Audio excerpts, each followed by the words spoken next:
नमस्कार सभी भैया दीदी का स्वागत है सुमन प्रजापति अवधी लोकगीत में। तो आज का गीत है प्रतापगढ़ अंदाज में। हमारे प्रतापगढ़ ज़िले में जिस अंदाज में गीत गाया जाता है शादी विवाह में, बेटी विवाह गीत है, तो आप लोग फुल आवाज़ करके ज़रूर सुनिए, अच्छा लगेगा। बहुत ही प्यारा है। कैसे प्यारा है आप लोग सुनेंगे तभी पता चलेगा।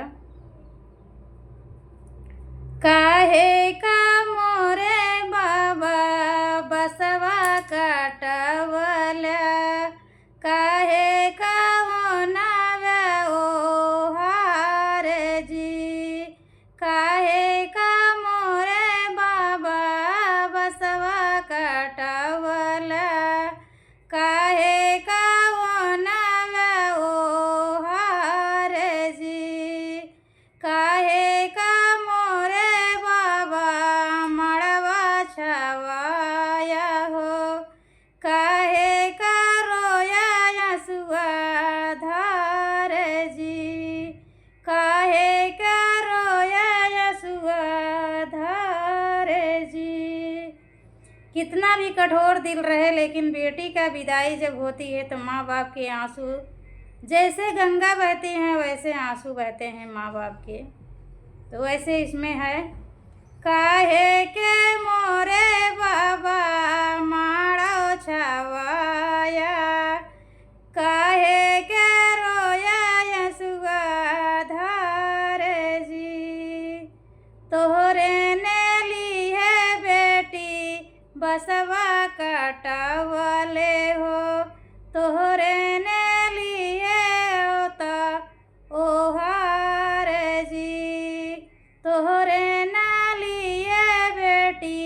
बसवा काटवले हो, तोहरे नालिए होने ओ हार जी, तोहरे नालिए बेटी माड़ो छवाए हो, तोहरे ना खातिर रोए आंसुआई ढार हो, तोहरे ने खातिर रोए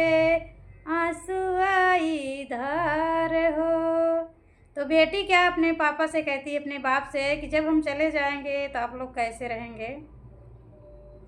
कैसी तूल के तो का दे बाबा लोट जल पानिया हो, के तो हर करी हाई सेवा हो, के तो का दे हाई बाबा लोटवा के पानिया हो, के करी है सेवा तो हार जी, कौने कारणवा बाबा हमका तू भेजल हो, दूरी ना दे सजली जाई हो, कौने गुनावा बाबा भेजल तू हमई हो, दूरी ना देश चली जात जी।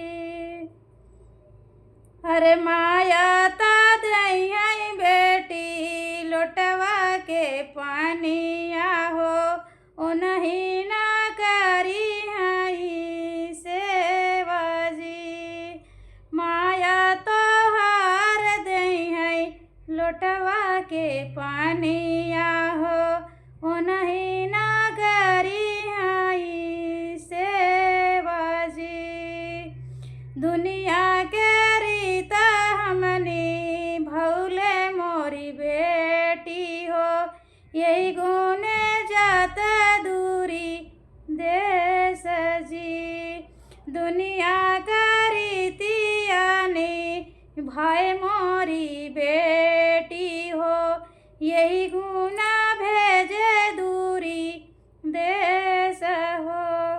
इतना कहने के बाद भी बेटी को विश्वास नहीं पड़ता कि क्यों हमें इतना दूर भेज रहे हैं, शादी कर रहे हैं, मेरा क्यों, क्या कारण है। फिर क्या कह रही हैं कि या तो मोरे हो बाबा छोटी चोरनिया हम, किया तो मोरे हो बाबा छोटी चोरनिया हम, कि यदि है पगड़ी गिराई हो कौने गुनावा बापा हम तू है भेजल जाइया दूरी हम देश जी कौने गुनावा हमें भेजला तू मोरे बाबा दूरी ना देश चली जाई जी नहीं मोरी बेटी तू है छोटी चोरनिया हो नहीं दीहू पगड़ी गिराई जी नहीं मोरी बेटी तू छोटी चोरनिया हो नहीं दीहू पगड़ी गिराई हो दुनिया के ही है बटाई रीतिया रिवाज बेटी तो जई है दूरी देश जी दुनिया के ही है बटाई रीतिया रिवाज बेटी तो जाबू दूरी देश जी। तो भैया दीदी आप लोग के विवाह गीत कैसा लगा जरूर आप लोग कमेंट में ज़रूर बताना। जय श्री कृष्णा राधे राधे। हमारे प्रतापगढ़ के अंदाज में गीत है। जय श्री कृष्णा राधे राधे।